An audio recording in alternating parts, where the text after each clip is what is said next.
ಜೈಲಿಗೆ ಹಾಕಿದ್ರು ಹೆದರೋದಿಲ್ಲ, ಜಗ್ಗೋದಿಲ್ಲ. ನಾನ್ ಯಾರಿಗೂ ಕೂಡ ಹೆದರಲ್ಲ, ಯಾರಿಗೂ ತಲೆ ಬಾಗೋದೇ ಇಲ್ಲ. ನಮ್ಮ ಹೋರಾಟ ನಿಲ್ಲೋದು ಇಲ್ಲ. 31 ಜಿಲ್ಲೆಯಲ್ಲೂ ಕೂಡ ನಾವು ಕೊನೆವರೆಗೂ ಹೋರಾಡ್ತೀವಿ. ರಾಜ್ಯ ಸರ್ಕಾರಕ್ಕೆ ಎಚ್ಚರಿಕೆಯನ್ನ ಕೊಟ್ಟಿದ್ದಾರೆ ಕರವೇ ನಾರಾಯಣಗೌಡ. ಅರೆಸ್ಟ್ ಮಾಡಿ ಜೈಲಿಗೆ ಶಿಫ್ಟ್ ಮಾಡುವಂತಹ ಸಂದರ್ಭದಲ್ಲಿ ನಾರಾಯಣಗೌಡ ತಮ್ಮ ಆಕ್ರೋಶವನ್ನ ಹೊರಹಾಕಿದ್ದಾರೆ. ಕನ್ನಡಕ್ಕಾಗಿ ಬೀದಿಗಿಳಿದ್ರೆ ಲಾಠಿ ಬೀಸ್ತೀರಾ, ಕೇಸ್ ಹಾಕ್ತೀರಾ? ಕನ್ನಡ ಪರವಾದ ಸರ್ಕಾರಕ್ಕೆ ಈಗ ಏನಾಗಿದೆ? ಮುಖ್ಯಮಂತ್ರಿಗಳೇ, ನಿಮ್ಮ ಕನ್ನಡ ಪ್ರೇಮ ಏನಾಯ್ತು?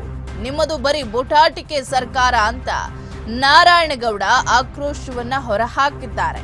ನಿಮಗೆ ನಿಜವಾದಂತಹ ಕಳಕಳಿ ಇದ್ರೆ ಸರಿಯಾದ ತೀರ್ಮಾನವನ್ನ ತಗೊಳ್ಳಿ.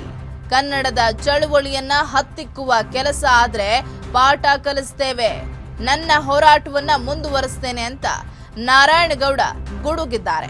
ಜೈಲಿಗೆ ಶಿಫ್ಟ್ ಮಾಡುವಂತಹ ಸಂದರ್ಭದಲ್ಲಿ ನಿನ್ನೆ ತನ್ನ ಆಕ್ರೋಶವನ್ನ ಹೊರಹಾಕಿರುವಂತಹ ಟಿ.ಎ. ನಾರಾಯಣಗೌಡರು ಇನ್ನು 100 ಸಲ ಜೈಲಿಗೆ ಹಾಕಿದ್ರು ಕೂಡ ನಾನು ಹೆದರೋದಿಲ್ಲ, ಜಗ್ಗೋದಿಲ್ಲ, ಕೊನೆಗೆ ತಲೆಬಾಗೋದು ಇಲ್ಲ, ನನ್ನ ಹೋರಾಟವನ್ನ ನಿಲ್ಲಿಸೋದು ಇಲ್ಲ.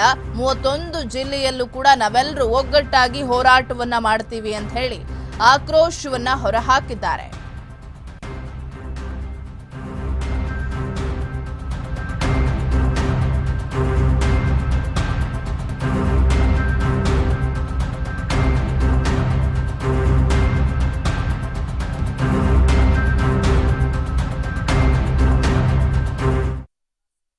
ಹೇಳ್ಕೊತೀರಿ ನಮ್ದು ಕನ್ನಡ ಪರ್ವ ಸರ್ಕಾರ, ಕನ್ನಡದ ಕಳಕಳಿ ಇದೆ ನಮಗೆ ಅಂತ ಹೇಳ್ಕೊತಿರಲ್ರಿ. ಯಾವ್ದ್ರಿ ಬೂಟಾಟಿಕೆ ಇದೆಲ್ಲ?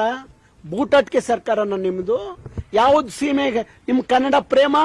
ಯಾವ್ದು ನಿಮ್ದು ಕನ್ನಡದ ಕಳಕಳಿ? ಎಲ್ಲ ಅಂಗಡಿ ಮುಂಗಟ್ಟುಗಳ ಮೇಲೆ 60% ಕನ್ನಡ ಇರಬೇಕು ಅಂತೇಳಿ ಸಿದ್ದರಾಮಯ್ಯನವರು ಟ್ವೀಟ್ ಮಾಡಿದ್ರು.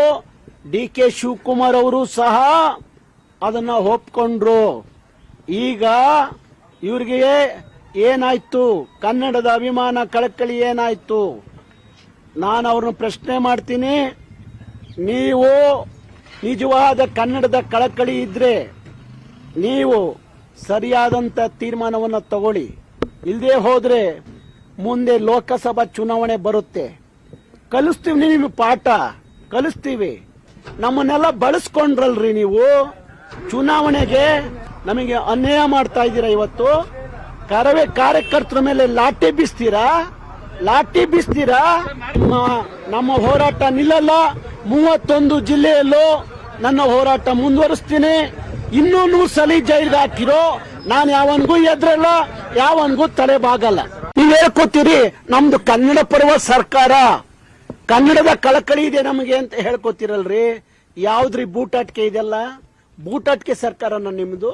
ಯಾವ್ದು ಸೀಮೆಗೆ ನಿಮ್ ಕನ್ನಡ ಪ್ರೇಮ? ಯಾವ್ದು ನಿಮ್ದು ಕನ್ನಡದ ಕಳಕಳಿ? ಎಲ್ಲ